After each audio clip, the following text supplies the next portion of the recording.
Hello everyone. आज की class में हम लोग चैप्टर नंबर 4 का आगाज़ कर रहे हैं। चैप्टर नंबर 4 में हम लोगों ने ग्रुप नंबर 5th ए और ग्रुप नंबर 6th ए के एलिमेंट्स और इनके कंपाउंड्स के बारे में डिस्कस करना है। तो आज की क्लास में हम लोग ग्रुप नंबर 5th ए का आगाज़ करते हैं। ग्रुप नंबर 5th ए में 5 एलिमेंट्स हैं। Number 1 nitrogen, phosphorus, arsenic, antimony और बिस्मथ। ये ग्रुप नंबर 5th ए के मेंबर हैं। 5th ए का मतलब इन सब के वैलेंस इलेक्ट्रॉन्स जो हैं वो 5 हैं, यानी इस फैमिली को हम नाइट्रोजन फैमिली बोलते हैं और इन सब के जो वैलेंस इलेक्ट्रॉन्स हैं उनकी तादाद 5 है, 5 हैं वैलेंस इलेक्ट्रॉन्स। अब इसमें से जो पहले दो मेंबर हैं नाइट्रोजन और फास्फोरस, ये दोनों मेंबर एग्जैक्टली नॉन मेटल्स हैं। नॉन मेटल्स क्यों नॉन मेटल्स हैं? क्योंकि इनकी बहुत सारी खूबियां इनकी जो हैं वो नॉन मेटल्स की तरह हैं, यानी they show the characteristics of non metal like they are poor conductor of electricity, poor conductor of electricity and heat.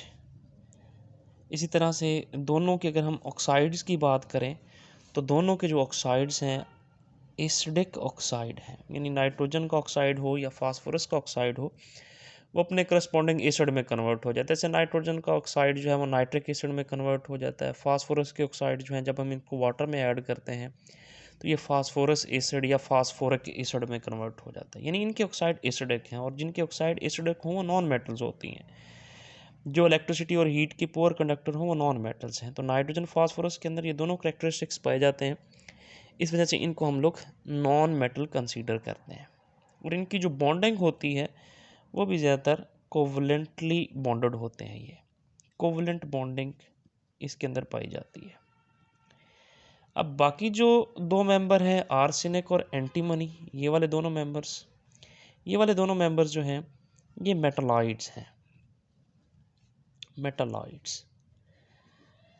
और ये जो लास्ट वाला मेंबर है बिस्मथ, ये मेटल है। दे show the property of metals, तो ये मेटल है। अब फास्फोरस, आर्सेनिक और एंटीमनी, ये तीनों जो मेंबर्स हैं फास्फोरस, आर्सेनिक, एंटीमनी, इन तीनों के एलोट्रॉप्स भी होते हैं। एलोट्रॉप्स यानी they show the phenomena of allotropy, जिसमें फास्फोरस के एलोट्रॉप्स सबसे ज़्यादा यूज़ होते हैं और सबसे ज़्यादा फेमस हैं, कॉमन हैं। वैसे फास्फोरस के 5 एलोट्रॉप्स हैं या 6 एलोट्रॉप्स होते हैं। इनमें से 3 सबसे ज़्यादा कॉमन हैं जो कि बहुत ज़्यादा हम यूज़ करते हैं। इनमें रेड फास्फोरस, वाइट फास्फोरस और ब्लैक फास्फोरस, ये 3 सबसे ज़्यादा कॉमन है। इसकी एलोट्रोपिक फॉर्म जो है ये हम लोग अपने आने वाले लेक्चर्स के अंदर इनको डिस्कस करेंगे कि क्या डिफरेंस है इनके अंदर। तो एलोट्रोपी का क्या मतलब होता है? एलिमेंट्स जो एक से ज़्यादा क्रिस्टलाइन फॉर्म में एग्जिस्ट करते हैं। तो रेड फास्फोरस की क्रिस्टलाइन फॉर्म और है, इसकी क्रिस्टलाइन फॉर्म और है, इसकी क्रिस्टलाइन फॉर्म और है। तो एक एलिमेंट जब एक से ज़्यादा क्रिस्टलाइन फॉर्म में एग्जिस्ट करे तो इसको हम एलोट्रोप्स बोलते हैं और इस फिनोमेना को हम एलोट्रोपी का नाम देते हैं।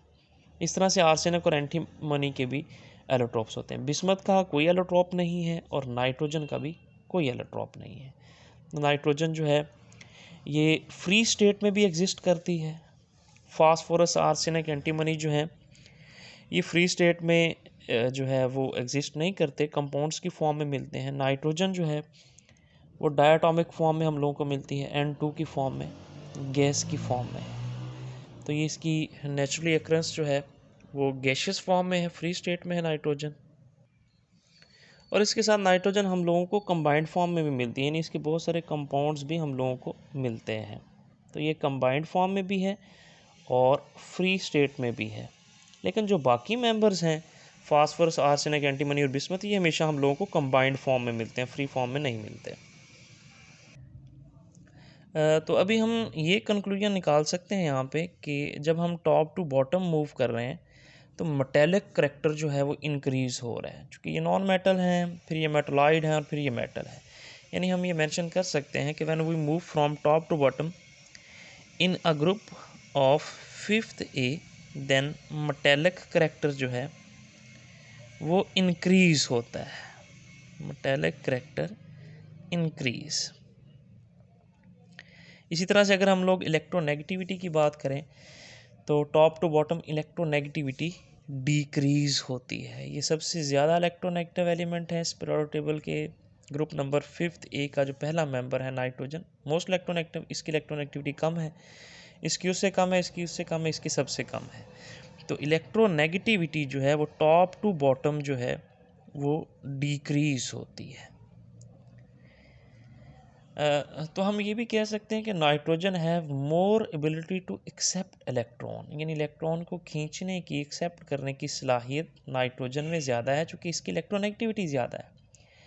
तो कोई आपसे MCQs के तौर पर पूछे या पूछा जा सकता है आपसे कि which one of the element has maximum ability to accept electrons, तो जिसकी इलेक्ट्रोनेगेटिविटी ज़्यादा होगी उसकी एबिलिटी भी इलेक्ट्रॉन को एक्सेप्ट करने की ज़्यादा होगी। तो नाइट्रोजन की एबिलिटी इन बाकी मेंबर से इलेक्ट्रॉन को गेन करने की ज़्यादा होती है। इस तरह से नाइट्रोजन जो है, अगर हम इसकी कॉन्फ़िगरेशन की बात करें नाइट्रोजन की, तो नाइट्रोजन का एटॉमिक नंबर होता है 7। तो क्या कॉन्फ़िगरेशन होगी, 2 इलेक्ट्रॉन इसमें, 2 इसमें और 3 इसमें। तो ये है नाइट्रोजन का जो है वैलेंस शेल के अंदर, जो कि दूसरा शेल है, और दूसरे शेल में 2 सब शेल होते हैं S और P। अगर इसको हम ओपन करके लिखें यहाँ पे तो ये 2S और ये 2PX, 2PY, 2PZ। तो इसमें एक इलेक्ट्रॉन आ जाएगा, एक इसमें आ जाएगा, एक इसमें आ जाएगा और 2 इलेक्ट्रॉन इसमें है। तो अगर यहाँ पे इसके वैलेंस शेल में ऑर्बिटल्स के अंदर अनपेयर्ड इलेक्ट्रॉन देखें तो वो 3 है। इसलिए नाइट्रोजन जो है वो हमेशा 3 बॉन्ड बनाता है, सिर्फ 3 बॉन्ड बनाने की सलाहियत रखता है, कि इसके पास अनपेयर्ड इलेक्ट्रॉन सिर्फ 3 हैं जो बॉन्डिंग में पार्टिसिपेट करते हैं। ये जो 2 इलेक्ट्रॉन हैं ये बॉन्डिंग में पार्टिसिपेट नहीं करते। ये इन इलेक्ट्रॉन्स को हम लोन पेयर ऑफ इलेक्ट्रॉन्स बोलते हैं, लोन पेयर ऑफ इलेक्ट्रॉन्स। अगर हम फास्फोरस की बात करें तो फास्फोरस का एटॉमिक नंबर होता है 15। अगर हम इसकी कॉन्फ़िगरेशन करें तो 1S, ये 2S, 2P, फिर 3S, 3P। तो ये 2 इलेक्ट्रॉन इसमें आ जाएंगे, 2 इसमें, 6 इसमें, फिर 2 इसमें और 3 इसमें। तो इसका अगर आप वैलेंस शेल देखें तो ये वाला वैलेंस शेल है, तो इसमें आपको कितने इलेक्ट्रॉन नज़र आ रहे हैं, 5 इलेक्ट्रॉन। इसके वैलेंस शेल में कितने, 5। सभी के जितने भी मेंबर्स हैं इस ग्रुप के, सभी के वैलेंस इलेक्ट्रॉन्स की तादाद 5 ही है। अब इसकी अगर हम लोग वैलेंसी की बात करें, अनपेयर्ड इलेक्ट्रॉन्स की बात करें तो ये होगा 3S, इसमें 2 इलेक्ट्रॉन्स, 3PX, 3PY, 3PZ, एक इलेक्ट्रॉन इसमें, एक इलेक्ट्रॉन इसमें, एक इलेक्ट्रॉन इसमें। तो इस तरह से इसकी जो वैलेंसी बनती है, जो अनपेयर्ड इलेक्ट्रॉन्स बनते हैं वो 3 बनते हैं। तो ये एक लोन पेयर है और 3 इसके बॉन्ड बनते हैं। लेकिन हमारे पास फास्फोरस के कुछ ऐसे कंपाउंड भी हैं जिसमें फास्फोरस की वैलेंसी 5 होती है, यानी ये 5 बॉन्ड बनाता है। जैसे हमारे पास एक कंपाउंड है PCl5, इसमें फास्फोरस 5 क्लोरीन के साथ आप जो है वो बॉन्ड बनाया हुआ है यहाँ पे। इसकी क्या वजह, इसकी वजह ये है कि हमारे पास है तीसरा शेल, और तीसरे शेल में 3 सब शेल होते हैं S, P और D। यहाँ पे एक और शेल भी अवेलेबल है जो कि एम्प्टी है, 3D। तो अब कुछ कंपाउंड, अब ये 3D जो है उसकी एनर्जी इनके मुकाबले में थोड़ी सी ज़्यादा है, इतना ज़्यादा गैप नहीं होता, एनर्जी का थोड़ा सा डिफरेंस है। तो अब कुछ कंपाउंड के अंदर क्या होता है कि जैसे ही ये P के इलेक्ट्रॉन्स बॉन्ड बनाते हैं तो बॉन्ड फॉर्मेशन में एनर्जी रिलीज़ होती है, वो इतनी को एनर्जी होती है कि s के इलेक्ट्रॉन को जंप करवा के एम्प्टी d ऑर्बिटल्स में भेज देते हैं। अब 3d ऑर्बिटल है, लेट्स सपोज यहाँ पे है ये, तो अब जब ये बॉन्ड बनाते हैं 3, तो इतनी एनर्जी रिलीज होती है जो कि सफिशेंट होती है यहाँ पे इलेक्ट्रॉन को जंप करवा के d ऑर्बिटल्स में मूव करवाने के लिए। तो जब एनर्जी मिलती है इन इलेक्ट्रॉन्स को, तो यह इलेक्ट्रॉन जंप करके यहाँ पे चला जाता है। तो फिर इसका रिजल्ट क्या निकलता है? इसका रिजल्ट ये निकलता है 3s, इसमें एक इलेक्ट्रॉन, 3px, 3py, 3pz और फिर 3d, और फिर d के आगे फर्दर 5d जनरेट ऑर्बिटल्स, हम उनकी बात नहीं कर रहे।